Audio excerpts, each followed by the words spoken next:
आदाब मुंसिफ टीवी में आपका इस्तकबाल है। मुंसिफ जोहर की खबरों के साथ मैं हूं माहिरा गौहर। देखेंगे तमाम बड़ी खबरें। आगाज करेंगे हेडलाइंस के साथ। सुर्खियों को पेश करने में ताउन किया है डॉक्टर ऑर्थो ऑयल के साथ साथ डॉक्टर ऑर्थो कैप्सूल्स साथ लेना ना भूलें।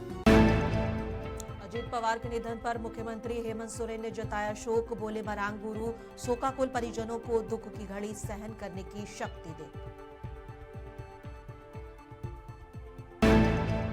विदेश दौरे से रांची लौटे सीएम हेमंत सोरेन। दावोस और लंदन की यात्रा को बताया झारखंड के लिए लाभदायक।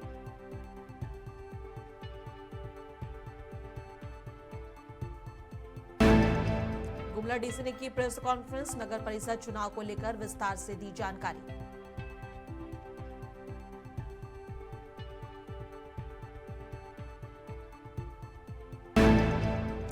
नगर निगम चुनाव को लेकर धनबाद पुलिस हुई अलर्ट। सुरक्षा व्यवस्था कड़ी करते हुए निष्पक्ष चुनाव पर हुआ फोकस।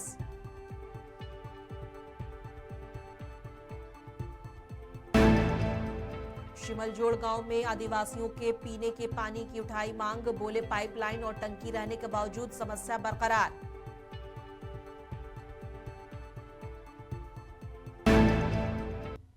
और आगाज करेंगे झारखंड के अहम और बड़ी खबरों के साथ। बता दें कि महाराष्ट्र के उप मुख्यमंत्री अजीत पवार के बारामती में हुए विमान हादसे में आकस्मिक निधन के बाद राजनीतिक गलियारों में शोक की लहर दौड़ गई है। देश के शीर्ष नेताओं ने अजीत पवार के निधन को भारतीय राजनीति के लिए एक बड़ी क्षति बताया है। इस बीच झारखंड के मुख्यमंत्री हेमंत सोरेन ने इस घटना पर गहरा दुख प्रकट किया है। उन्होंने अपने शोक संदेश में कहा कि महाराष्ट्र के बारामती में प्लेन क्रैश में महाराष्ट्र के उप मुख्यमंत्री अजीत पवार समेत अन्य लोगों के आकस्मिक निधन और अत्यंत हृदय विदारक समाचार मिला। और स्वर्गीय अजीत पवार जी का आकस्मिक निधन महाराष्ट्र की राजनीति के लिए अपूर्णीय क्षति है। उन्होंने भारी संवेदना व्यक्त करते हुए आगे कहा, मरांग गुरु दिवंगत अजीत जी और अन्य लोगों की आत्मा को शांति प्रदान कर शोकाकुल परिजनों और पार्टी कार्यकर्ताओं को दुख की विकट घड़ी सहन करने की शक्ति प्रदान करें।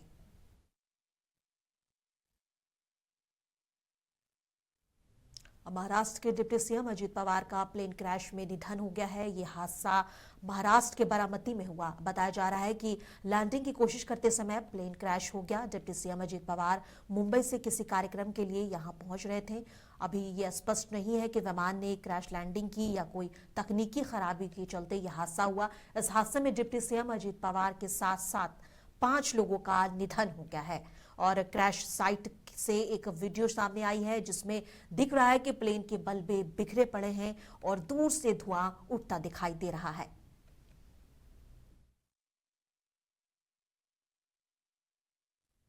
बीजेपी नेता प्रतुल शाहदेव ने कहा है कि अजीत पवार का निधन महाराष्ट्र के लिए बहुत बड़ी क्षति है।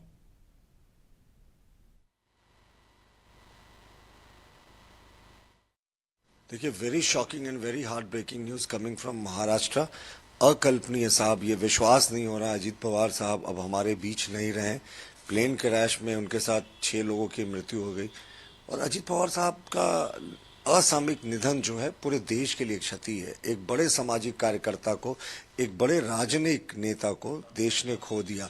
और महाराष्ट्र में तो उन्होंने जिस तरीके से डिप्टी सीएम के रूप में और मंत्री के रूप में अपना योगदान दिया था, तो विकास की ओर वो लगातार उनका फोकस रहा करता था। तो देश के लिए बहुत बड़ी क्षति है। महाराष्ट्र में, पूरा महाराष्ट्र में उनके चाहने वाले गमागीन हैं और शब्द नहीं जुटते साहब। ऐसे असामयिक मृत्युओं पे हम लोग शोक संदेश देते समय भी मन हिल जाता, मन व्यथित हो जाता है। लेकिन अजीत पवार साहब का असामयिक निधन सच में पूरे देश को झकझोर दिया। महाराष्ट्र के उप मुख्यमंत्री अजीत पवार के निधन पर शिवसेना नेता राजू वाघमारे ने कहा कि यह बहुत दुखद घटना है। वे महाराष्ट्र की राजनीति में सबसे परखर बोलने वाले व्यक्ति थे। वे काम करने वाले नेता थे। इनका आगे क्या कुछ कहना है, एक बार सुनिए। ये बहुत ही दुर्दैवी घटना है। अजीत दादा हमारे महाराष्ट्र के राजनीति में एक बहुत ही बड़ा गंदा व्यक्तिमत्व था और जिस तरीके से वो जो कारोबार करते थे महाराष्ट्र के राजनीति के अंदर, एक सबसे प्रखर बोलने वाला नेता की जो किसी की परवाह नहीं करता है, जो दिल में है वो बात करता है और बहुत ही काम करने वाले नेता थे। सवेरे 6 बजे से वो काम करते थे और इस तरीके का नेता की जो सभी पार्टियों के नेताओं के साथ उनके अच्छे संबंध थे और कितने भी कड़क बोलने के बावजूद उनके प्रति एक आदर सभी को था। और आज वो ऐसा नेता हमारे में से नहीं है। ये महाराष्ट्र की राजनीति का, एनसीपी का, पवार कुटुंबियों का और हमारे जैसे कार्यकर्ता का एक बड़ा नुकसान है, क्योंकि उनके पास देख के बहुत कुछ सीखने को मिलता था। भले हम दूसरी पार्टी में थे, महाविकास आघाड़ी में, जब भी मैं कांग्रेस का प्रवक्ता था तो महाविकास आघाड़ी का प्रवक्ता बनाने के लिए उन्होंने बहुत बड़ा आग्रह किया था।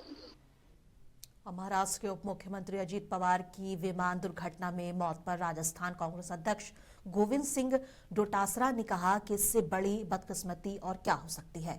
विजय रूपानी जी का प्लेन हादसा, बिपिन रावत और अब अजीत पवार का हादसा, और इन तीनों में से किसी की भी जांच रिपोर्ट पब्लिक नहीं की गई।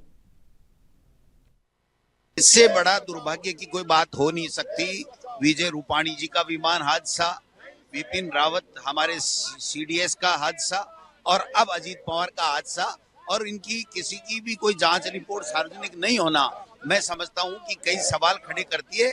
देश के प्रधानमंत्री और गृह मंत्री जी को जांच करके इन तीनों हादसों के बारे में सच्चाई देश के लोगों को बतानी चाहिए।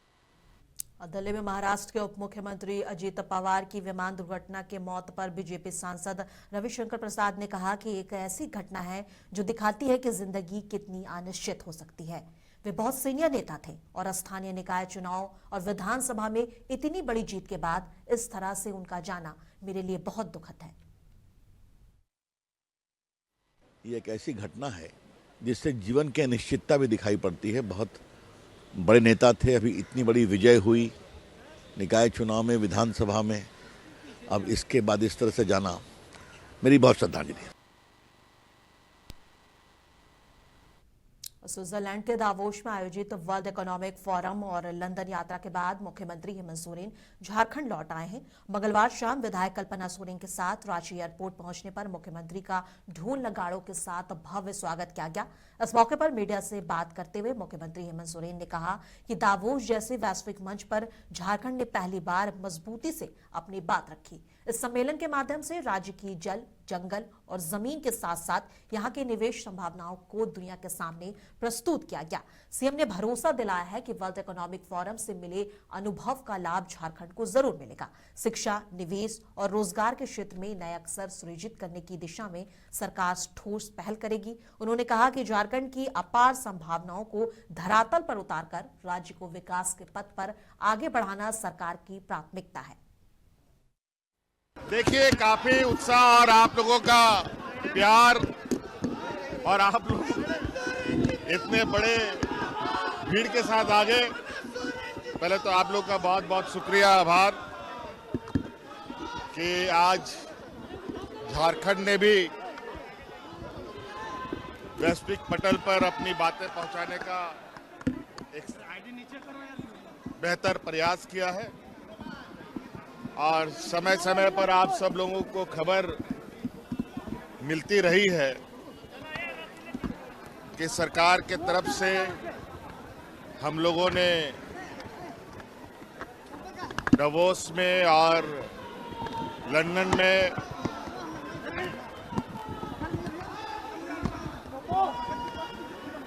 अपनी आवाज पहुंचाई है। पहली बार राज अलग होने के बाद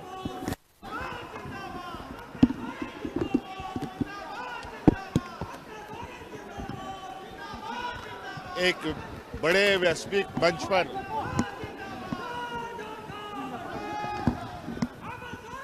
झारखंड ने अपनी उपस्थिति दर्ज कराई है। बहुत बेहतर अनुभव के साथ और कई सारी संभावनाओं को के साथ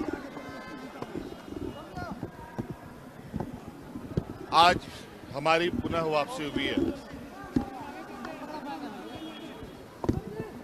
और निश्चित रूप से दावोस के उस वैश्विक मंच का जो अनुभव है, उस अनुभव को साझा करते हुए राज्य में भी यहाँ के जनमानस, यहाँ के जल जंगल जमीन और यहाँ के अपार संभावनाओं को एक नया आयाम देने का एक मजबूत पहल की जाएगी। राज्य निर्वाचन आयोग के द्वारा नगर परिषद चुनाव की घोषणा किए जाने के बाद डीसी गुमला ने प्रेस कॉन्फ्रेंस में बताया कि गुमला नगर परिषद चुनाव गैर दलीय आधार पर होंगे और अध्यक्ष पद अनुसूचित जनजाति महिला के लिए आरक्षित रहेंगे, जबकि उपाध्यक्ष का चुनाव अप्रत्यक्ष होगा। कुल 22 वार्डों में से 11 अनारक्षित और 11 आरक्षित है। नगर परिषद के अध्यक्ष के लिए एक पद है जो अनुसूचित जनजाति महिला के लिए आरक्षित है। वार्ड पार्षद के लिए कुल 22 पद है, जिनमें अनारक्षित के महिला 5, अन्य 6, कुल 11 पद है। अनुसूचित जनजाति के महिला 4, अन्य 4, कुल 8 पद है। अनुसूचित जाति के महिला 0, अन्य 1, कुल 1 पद है। अत्यंत पिछड़ा वर्ग 1 के महिला 0, अन्य 1, कुल 1 पद है।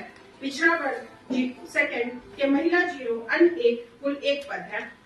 मतदाता सूची 1/10/2024 को 78 तिथि मानकर विधानसभा निर्वाचन क्षेत्र हेतु तैयार।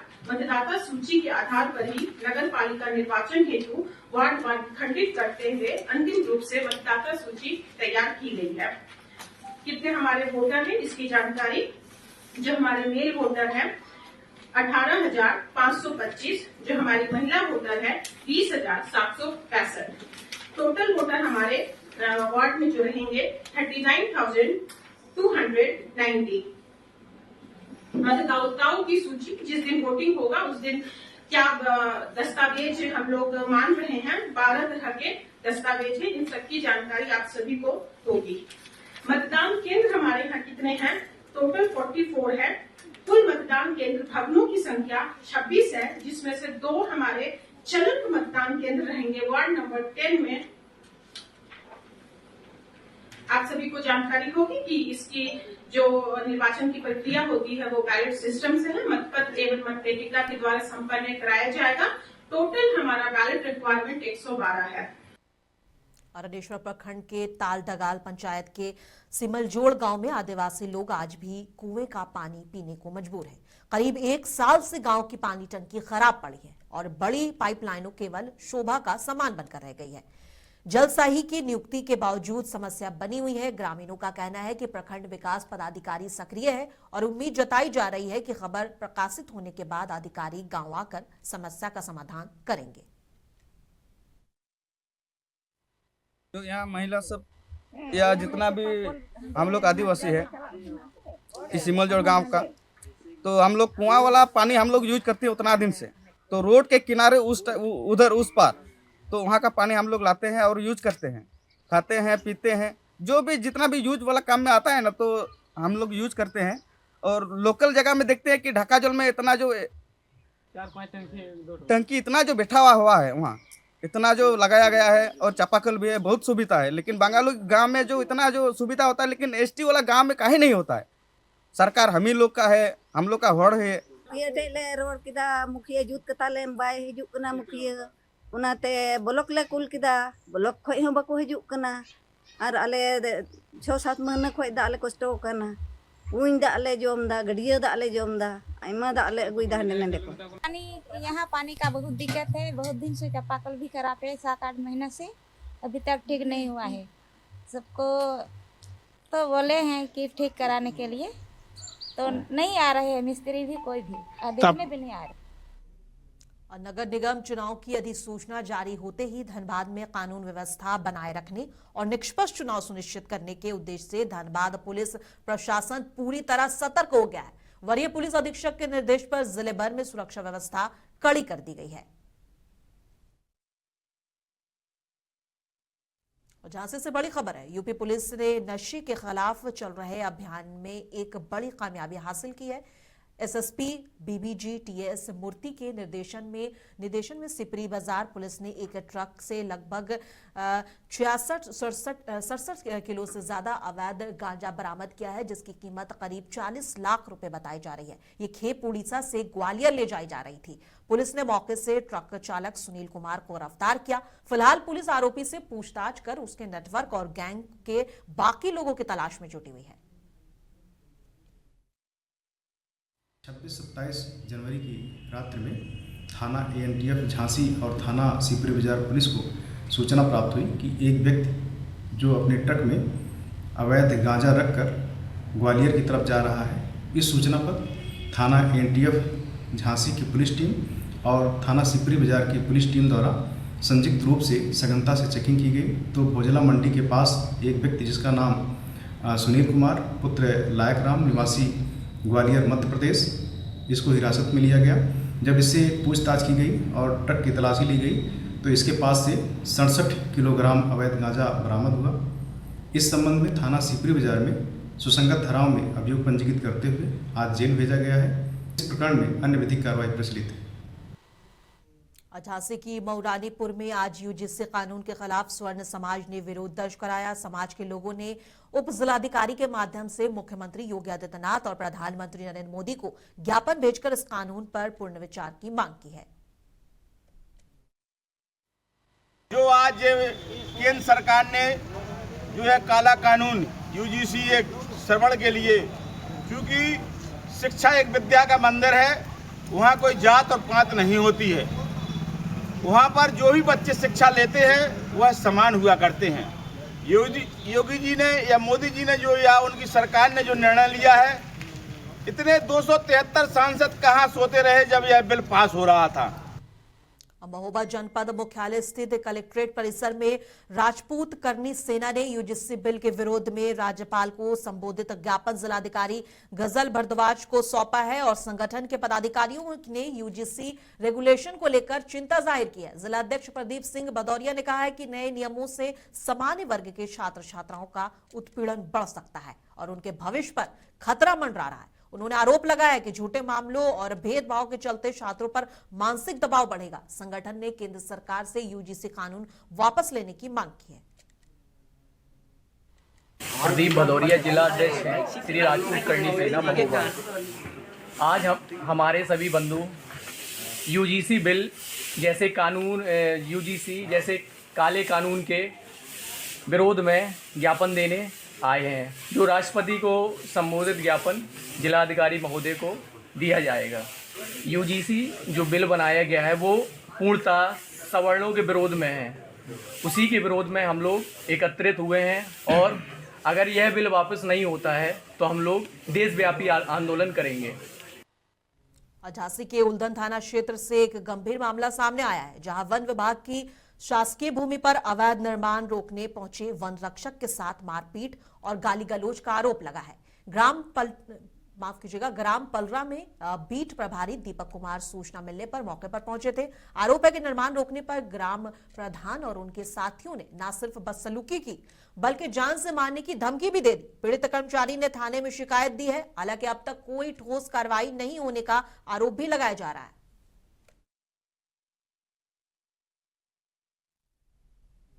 जालौन में प्रेम और विश्वास की एक खास मिसाल देखने को मिली, जहां लंबे समय से प्रेम संबंध में रह रहे एक प्रेमी युगल ने सामाजिक और कानूनी तरीके से विवाह कर लिया। परिजनों की असहमति के चलते दोनों ने पहले कोंच तहसील में शादी का इकरारनामा तैयार कराया और फिर कैलिया थाना क्षेत्र में पहाड़ गांव स्थित मंदिर में भगवान को साक्षी मानकर 7 फेरे लिए। और झांसी जिले के रहने वाले रोशनी और आकाश कुशवाहा ने आपसी सहमति से जीवन भर साथ निभाने का फैसला किया। सादगीपूर्ण विवाह में खुशी साफ नजर आई।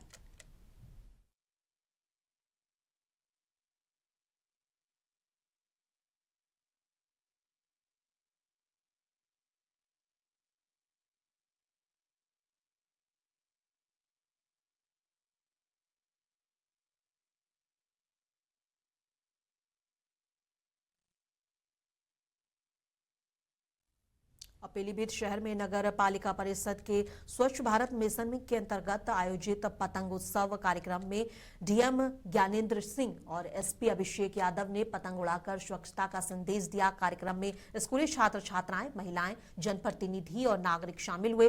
रंग बिरंगी पतंगों पर स्वच्छता संदेश लिखे गए और ज्ञान इंटरनेशनल स्कूल के अक्षत शुक्ला को प्रथम, कंपोजिट विद्यालय की छवि को द्वितीय और बैनर पब्लिक स्कूल की आराध्या को तृतीय स्थान मिला। नगर पालिका अध्यक्ष डॉक्टर आस्था अग्रवाल ने कहा कि बच्चों की भागीदारी से स्वच्छता में अस्थायी बदलाव संभव है। पालिका परिषद पीलीभीत के द्वारा आज पतंग महोत्सव का आयोजन किया गया है। तो इसमें मेन जो बात है वो सबसे बड़ी बात है, पतंग तो बच्चे उड़ा ही रहे हैं, लेकिन संदेश भी दे रहे हैं, स्वच्छता का संदेश कि हम जनपद पीलीभीत को स्वच्छ बनाएंगे।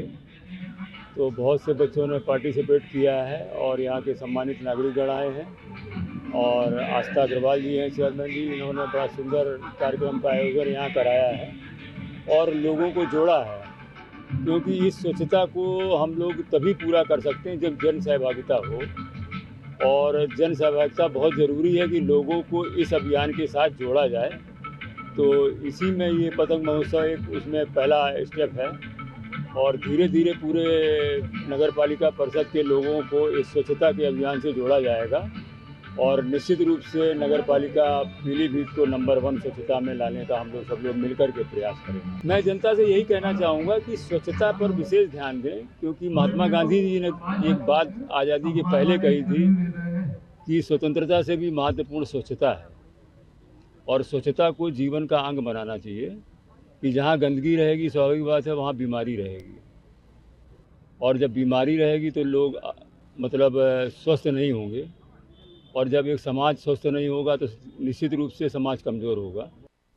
महाराष्ट्र के उप मुख्यमंत्री अजीत पवार के विमान दुर्घटना के दुखद निधन के बाद आरएलएम प्रमुख उपेंद्र कुशवाहा ने कहा कि इससे दुखद खबर और कोई नहीं हो सकती।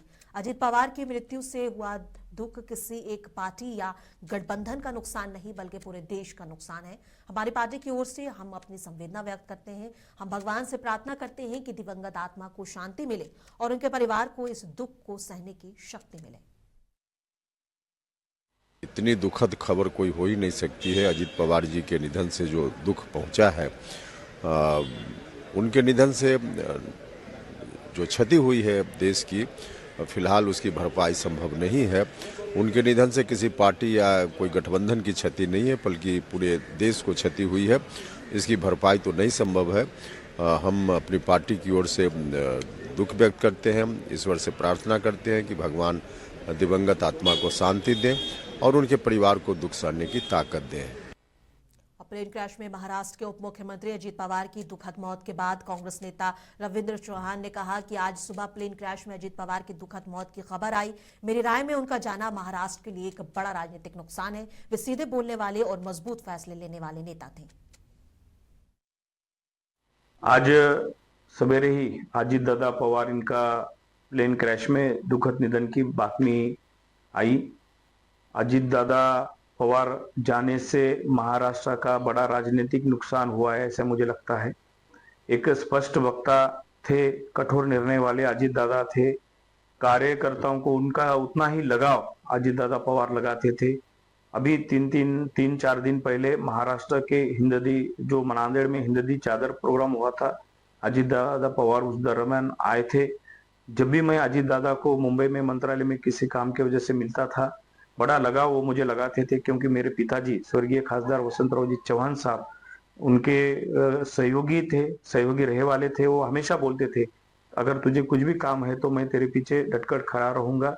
आज बड़े हृदयपूर्वक के साथ मैं अजीत दादा पवार को विदाई करता हूं और भावपूर्ण श्रद्धांजलि अर्पित करता हूं। महाराष्ट्र के उप मुख्यमंत्री अजीत पवार के विमान दुर्घटना में दुखद निधन पर केंद्रीय मंत्री चिराग पासवान ने कहा कि उन्हें अभी तक विश्वास नहीं हो रहा है कि ऐसा हुआ है या अविश्वसनीय है। मतलब ये अभी भी यकीन नहीं होता कि ऐसा हुआ है। अनबिलीवेबल।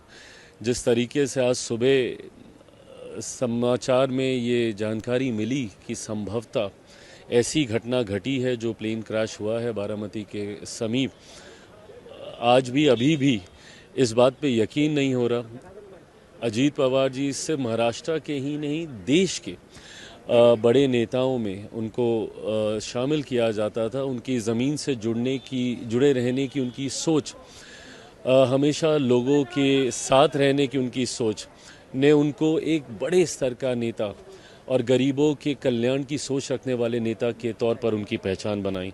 आज जब वो हम लोग के बीच नहीं है, मैं अपनी तरफ से, अपनी पार्टी की तरफ से उनको भावभीनी श्रद्धांजलि देता हूँ और कामना करता हूँ कि परिवार इस दुख की घड़ी में अपने आप को संभाल पाए। और जाते हुए एक बार फिर नजर डालेंगे आज की बड़ी हेडलाइन पर। अजीत पवार के निधन पर मुख्यमंत्री हेमंत सोरेन ने जताया शोक, बोले बरांग बुरूज शोकाकुल परिजनों को दुख की घड़ी सहन करने की शक्ति दे। विदेश दौरे से रांची लौटे सीएम हेमंत सोरेन, दावोस और लंदन की यात्रा को बताया झारखंड के लिए लाभदायक।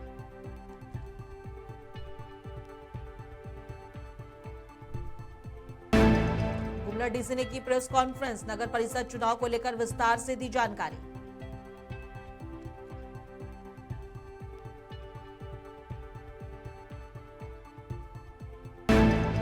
नगर निगम चुनाव को लेकर धनबाद पुलिस हुई अलर्ट, सुरक्षा व्यवस्था कड़ी करते हुए निष्पक्ष चुनाव पर हुआ फोकस।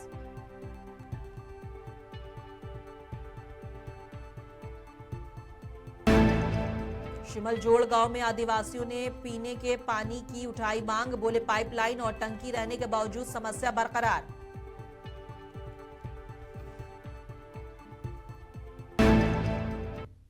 और मुस्तफ जोहर की खबरों में बस इतना ही। कल फिर मिलेंगे इसी वक्त, तब तक के लिए देश दुनिया की तमाम खबरों के लिए बने रहें मुस्तफ टीवी के साथ।